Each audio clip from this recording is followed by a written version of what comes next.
નમસ્કાર, આપ જોઈ રહ્યા છો ન્યૂઝ 18 ગુજરાતીનું હું છું લુબના। દ્વારકાના કલ્યાણપુરમાં ઘાસચારામાં આગ લાગી છે। મોટા આસોટા ગામે ખેડૂતે વાડામાં સંગ્રહ કરેલા ઘાસચારામાં આગ લાગી હતી। સૂકી નીરણમાં મોટા જથ્થામાં અચાનક આગ ફાટી નીકળી। વાડા નજીક વીજ પોલમાંથી પસાર થતા તાર તૂટતા આગ લાગી હોવાનું પ્રાથમિક અનુમાન છે। તો ગણતરીની મિનિટોમાં આગે વિકરાળ રૂપ ધારણ કરી લીધું હતું। આગ લાગતા પશુનો ઘાસચારો બળીને ખાખ થયો છે। તો ઘાસચારામાં આગ લાગી, જે બાદ અફરાતફરીનો માહોલ જોવા મળ્યો। પશુઓનો જે ઘાસચારો હતો તે બળીને ખાખ થયો છે। ઉલ્લેખનીય છે કે વીજ વાયર તૂટતા આગ લાગી હોવાનું હાલ અનુમાન લગાવવામાં આવી રહ્યું છે। આગ પર કાબુ મેળવવા માટે પ્રયાસ કરવામાં આવ્યા। મોટા આસોટા ગામે ઘાસચારામાં આગ લાગતા ભાગદોડ મચી હતી। અફરાતફરીનો માહોલ જોવા મળ્યો હતો। વીજ વાયર તૂટતા આગ લાગી હોવાનું પ્રાથમિક અનુમાન છે। તો ખૂબ જ ભીષણ આગ।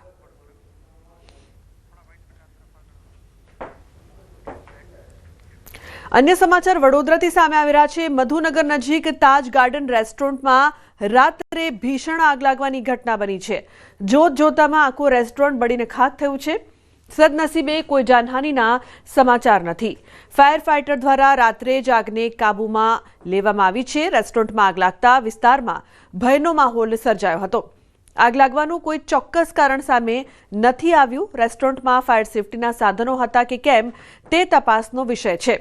તો ફાયર બ્રિગેડની એનઓસી મેળવી હતી કે કેમ તે અંગે પણ તપાસ કરવામાં આવશે। ઉલ્લેખનીય છે કે ફાયર વિભાગે આગ પર કાબુ મેળવ્યો છે અને સાથે જ અફરાતફરીનો માહોલ જોવા મળ્યો હતો। મધુનગર નજીક ગાર્ડન રેસ્ટોરન્ટમાં ભીષણ આગ લાગતા લોકો પણ ડરી ગયા હતા। જોત જોતામાં આખું રેસ્ટોરન્ટ બળીને ખાખ થયું। તો સદનસીબે આ ઘટનામાં કોઈ જાનહાનિના અહેવાલ નથી। ફાયર વિભાગે આગ પર કાબુ મેળવ્યો હતો।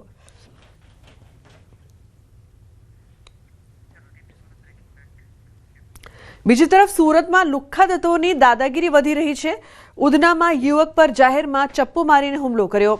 આરોપીની ધરપકડ બાદ ઘટનાનું રિકન્સ્ટ્રક્શન કરવામાં આવ્યું। આરોપી વિશાલ પાટીલનો જાહેરમાં વરઘોડો કાઢવામાં આવ્યો।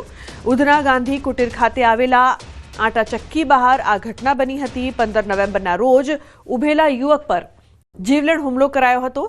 વિશાલ પાટીલ નામના ઈસમે પોતાના સંબંધી પર હુમલો કર્યો હતો। ઇજાગ્રસ્ત યુવકને સારવાર અર્થે હોસ્પિટલ ખસેડાયો હતો। આ ઘટનાના સીસીટીવી ફૂટેજ પણ સામે આવ્યા છે, જેમાં સમગ્ર ઘટના કેદ થઈ હતી। ઝઘડાની જૂની અદાવતમાં હુમલો કરનાર વિશાલ પાટીલને પોલીસે ઝડપી પાડ્યો હતો, જેની ધરપકડ કરીને જાહેરમાં વરઘોડો કાઢીને કાયદાનું ભાન કરાવવામાં આવ્યું। પોલીસે આરોપીની શાન ઠેકાણે પાડી છે અને વધુ કાર્યવાહી ઉધના પોલીસે હાથ ધરી છે। તો ઘટનાના સીસીટીવી ફૂટેજ જોવા મળી રહ્યા છે, જેમાં જોઈ શકાય છે સમગ્ર ઘટના। કીર્તેશ જોડાયા છે ફોન લાઈન પર વધુ માહિતી આપવા માટે। કીર્તેશ, શું છે સમગ્ર ઘટના? સુરતમાં લુખ્ખા તત્વોની દાદાગીરી જે પ્રકારથી વધી રહી છે દિન પ્રતિદિન। બિલકુલ, સુરતના ઉધના વિસ્તારની ઘટના છે। 15 નવેમ્બરના રોજ એક યુવક અને અન્ય યુવક બાઇક ઉપર આવે છે અને સામાન્ય બોલાચાલી કરી ચપ્પુ જેવા ઘાતક હથિયાર વડે જીવલેણ હુમલો કરી ફરાર થઈ જાય છે। જોકે સમગ્ર ઘટનાના સીસીટીવી સામે આવ્યા હતા, ત્યારે પોલીસે સીસીટીવીના આધારે વિશાલ પાટીલ નામના એક યુવકની ધરપકડ કરી છે। કહી શકાય કે અંગત અદાવત અને સંબંધી હોવાથી પૈસાની લેતી દેતીને લઈને આ માથાકૂટ થઈ હતી। ઉધનાના ગાંધી કુટીર ખાતે જ્યારે યુવક ઉભો હતો ત્યારે વિશાલ પાટીલ આવે છે અને તેની સાથે ઝઘડો કર્યા બાદ તેના પર ચપ્પુ જેવા ઘાતક હથિયારથી હુમલો કરે છે। આ સમગ્ર ઘટનાના સીસીટીવી બાદ પોલીસે આરોપીની ધરપકડ કરી છે, પણ અસામાજિક તત્વોનું આંતક ઘટે અને લોકોમાં આવા અસામાજિક તત્વોની સામે આવી ફરિયાદ કરે અથવા તો તેમનો વિરોધ કરે તેને લઈને સુરતની ઉધના પોલીસે આરોપીનો ઘટના સ્થળે લઈ જઈને પંચનામું કર્યું હતું, રિકન્સ્ટ્રક્શન કહી શકાય। અને સાદી ભાષામાં આરોપીનો વરઘોડો કાઢી તેને પાઠ બનાવવાનો પ્રયાસ કર્યો હતો, કારણ કે બીજી વખત આવા આરોપી ગુનો કરતા અચકાય। કારણ કે જે પ્રકારે સુરતમાં અસામાજિક તત્વોનો આતંક વધી રહ્યો છે, તો તેની સામે પોલીસ દ્વારા તેમને વરઘોડા કાઢવામાં આવે છે, ઘટના સ્થળે લઈ જઈને લોકો સામે હાથ જોડીને માફી માંગવામાં આવે છે। ત્યારે ઉધના ઘટનામાં પોલીસે આરોપીની શાન ઠેકાણે લાવવાનું કામ કર્યું છે। બિલકુલ કીર્તેશ, આભાર સમગ્ર માહિતી બદલ। બીજી તરફ રાજકોટના ખેતલાપા મંદિરમાંથી 52 જીવતા સાપ મળ્યા છે। મંદિરના મહંતની કરવામાં આવી છે ધરપકડ। મહંત મનુ મણિરામ દુધરેજિયા મંદિરે દર્શને આવતા શ્રદ્ધાળુઓને દેખાડતો હતો સાપ। જો કે મહંતે સોશિયલ મીડિયામાં નાગનું ઘર કહીને વિડીયો મૂક્યા હતા। 100થી વધુ સાપો આ મંદિરમાં રાખવામાં આવ્યા હતા, જ્યારે મહંત નાગ દેવતાનું મંદિર કહીને પ્રચાર કરતો હતો। જો કે હવે ફોરેસ્ટ વિભાગ દ્વારા મંદિરના મહંતની ધરપકડ કરવામાં આવી છે। રાજકોટના ગ્રીનલેન્ડ ચોકડી વિસ્તારમાં આ મંદિર આવેલું હતું તો સોશિયલ મીડિયા પર સાપના વિડીયો મૂક્યા હતા અને સાથે જ મંદિરમાં 100 જેટલા સાપ પણ રાખવામાં આવ્યા હતા। સાથે જ હવે કાર્યવાહી કરવામાં આવી છે। મહંતે નાગ દેવતાનું મંદિર છે તેમ કહીને પ્રચાર પ્રસાર કર્યો હતો। વન વિભાગે આ મહંતની ધરપકડ કરી છે અને વધુ કાર્યવાહી પણ હાથ ધરવામાં આવી રહી છે। ખેતલાપા મંદિરમાંથી 52 જેટલા જીવતા સાપ છે જે મળી આવ્યા છે।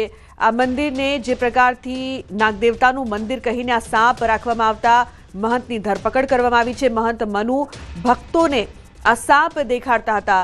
100 થી વધુ સાપ છે જે મંદિરમાં રાખવામાં આવ્યા હતા। નાગદેવતાનું મંદિર કરીને પ્રચાર કરતો હતો। વન વિભાગે વધુ કાર્યવાહી કરી છે। ખેતલાપા મંદિરમાં 52 જેટલા જીવતા સાપ મળી આવ્યા છે। આ એ જ વિડીયો છે જે સોશિયલ મીડિયા પર આ મહંત દ્વારા મૂકવામાં આવ્યો હતો। મંદિરના મહંતનો સાપ સાથેનો આ વિડીયો વાયરલ થયો હતો। મહંત મનુ મણિરામ ભક્તોને સાપ દેખાડતો હતો।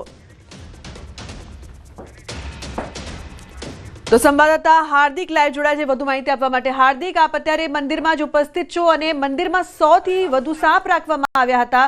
કાર્યવાહી થઈ છે, શું છે સમગ્ર મામલો અને શું કાર્યવાહી થઈ રહી છે? જી, રાજકોટમાં ગઈકાલે ફોરેસ્ટ વિભાગની ટીમ છે તે પહોંચી હતી અને આ ખેતલાપા મંદિર છે ત્યાં પહોંચી હતી। 100 જેટલા સાપ હતા અને જે છે લઈ ગયા છે। ખાસ કરીને આ મંદિર છે તે 40 વર્ષ જૂનું છે અને ત્યારે આજે ફોરેસ્ટ વિભાગની આ કામગીરીથી સ્થાનિક લોકોમાં પણ ક્યાંક રોષ છે।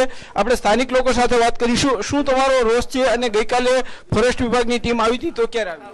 કાલ સાંજે 6 વાગે આવી હતી, 6 સાડા 6 આવીને ડાયરેક્ટ અંદર જ આવતા રહ્યા। બાપુને અંદર કાંઈ અંદર નિકા કોઈને અંદર ગરવા નહોતા દેતા। અંદર જઈને ડાયરેક્ટ બાપુને અંદર શ્રાપ પકડીને ખેતલા બાપાને અંદર પકડીને ડબ્બામાં 50-52 જેટલા હતા પકડીને ડાયરેક્ટ બેહારીને વયા ગયા। અંદર કોઈને ગરવાય નહોતા દેતા। પછી તો અહીંયા માલધારીના લોકો હંધાઈ ભેગા થયા હતા। 300-400 જણા ભેગા થયા હતા। 300-400 જણા। પછી આપણે અહીંયા સ્થાનિક લોકો છે, આપણે એમની સાથે પણ વાત કરવાનો પ્રયાસ કરીશું। ભાઈ, શું કહેશો, અહીંયા મંદિર છે તે કેટલા વર્ષ જૂનું છે અને શું આખી પરિસ્થિતિ? આ મંદિર 40 વર્ષથી છે અને મનુ બાપુ દુધરેજિયા જે છે એને અહીંયા પર્સન આપણે દાદા થયા હતા એટલે અમે લતાવા સાહેબ એમ કીધું બાપુ અમે તમને જમીન આપી, પણ બાપુ કહે છે કે નહીં, દાદા પર્સન થયા હોય તો દાદાએ જ મંદિર મને ઓલું કરીને આપે। કોઈ પાસે ફાળો કે લતાવાળા કોઈ પાસે ફાળો ઉઘરાવીને આપણું એક હિન્દુ સમાજનું જીવતું જાગતું દેવું છે। આમાં કોઈને આપણને દાદા આજે 40 વર્ષમાંથી કોઈ દી એમ નથી કીધું કે આજે હું આને કહ્યું। એ પરિવાર સાથે રહે છે, નાના નાના એને બાળકો દીકરાના દીકરા છે એની સાથે રહે છે। અને જે કાલે આવ્યા હતા કે 5 વાગે આવ્યા હતા, અમે તો કોઈ જેન્ટ્સ હાજર જ નહોતા અને આવ્યા હતા ને એ બાપુને કીધું કે ભાઈ અમને આવી રીતે ઉપરથી ઓર્ડર છે, અમે લેવા આવ્યા તો એ લઈ અને વહી ગયા। બાપુને લઈ ગયા તો અમે હાંજે જઈને સાહેબને રિક્વેસ્ટ કરી એટલે બાપુને એને છોડી દીધા। પણ આ એક અમારું આસ્થાનું કેન્દ્ર, હવે અમારે શું કરવાનું? ખાસ કરીને અન્ય વ્યક્તિ સ્થાનિક વ્યક્તિ અત્યારે કેવી લાગણી દુબાણી છે, કેવો આક્રોશ? લાગણી અંદર સાહેબ ફૂલ લાગણી દુબન। આ વસ્તુ બીજી વખત કોઈ થવું ન જોઈએ, કેમ કે આ સ્થળ સારું છે બધા માટે। આ વસ્તુ બીજી વખત થવી ન જોઈએ, અમારો લાગણી એ છે। કેમ કે આ મોટું એક સ્થળ એવું છે કોઈનું દુઃખ હોય તો અહીંયા આવે છે। અહીંયા ડેલીના 100-150 લોકો ડેલી ના આવે, પણ એના મન થાય કોઈ તેડવાક બોલાવા જતું નથી, કેમ કે સારું થતું બધા અહીંયા માણસ જવાના જ છે એનું લઈને।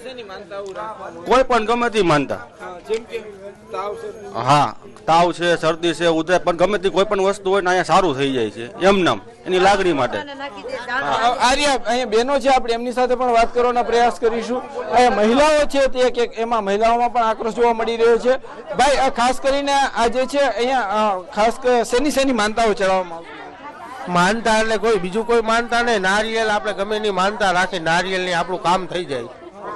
નારિયેલની માનતા રાખો, ગમે એને મજા ન હોય છોકરાઓને, અહીંયા દર્શન થઈ જાય એટલે આવી ગયું। ચોક્કસથી જે રીતના અહીંયા જે છે લોકો અત્યારે ભેગા જોવા મળી રહ્યા છે। સ્થાનિક લોકો દ્વારા આજે વન વિભાગ દ્વારા કાર્યવાહી કરવામાં આવી હતી તેમની સામે આક્રોશ જોવા મળી રહ્યો છે। ખાસ કરીને જે રીતના આ લોકોની ક્યાંક આસ્થા દુભાણી હોય તેવી પણ લોકો વાત કરી રહ્યા છે। આજે સૌથી મહત્વની બાબત એ કહી શકાય કે લોકો અલગ અલગ માનતાઓ પૂર્ણ કરવામાં અહીંયા આવતા હતા અને અહીંયા અલગ અલગ સાપ પણ મોટી સંખ્યામાં જે છે એ જોવા મળતા હતા। જી બિલકુલ હાર્દિક, આભાર સમગ્ર માહિતી બદલ। તો લોકોમાં રોષ છે, લોકોની લાગણી દુભાઈ છે તેવું લોકો કહી રહ્યા છે। તેઓ માનતા રાખવા માટે આવતા હતા।